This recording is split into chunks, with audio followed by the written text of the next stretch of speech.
Kako je teško kad problem te guši. Ceo svet se kao kula ruši. Pa ne možeš misli da smiriš, da središ, pa se misliš. Da, da. Pa ne možeš misli da smiriš, da središ, pa misliš da zbog toga stvarno Ništa ne vrediš. Kako je teško. Na na na na na na na. Koliko puta si probao nešto i nisi znao da izvedeš to vešto.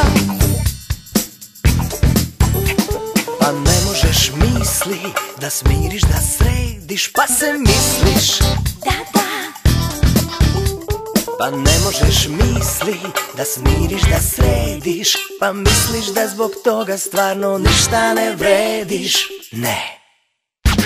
Od problema do problema, a rešenja nigde nema. Kako nema, zašto tako rešenje je vrlo lako. Uz drugare ove stare ili možda ove nove. Neka jasno bude svima da rešenja uvek Ima, na na na na na na na, rešenja ima. Rešenja ima, na na na na na na na, uvek ima.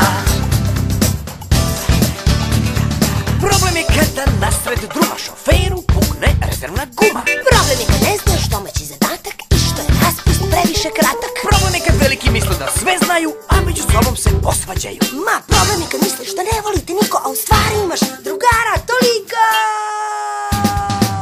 Ima, na na na na na na na, rešenja ima. Rešenja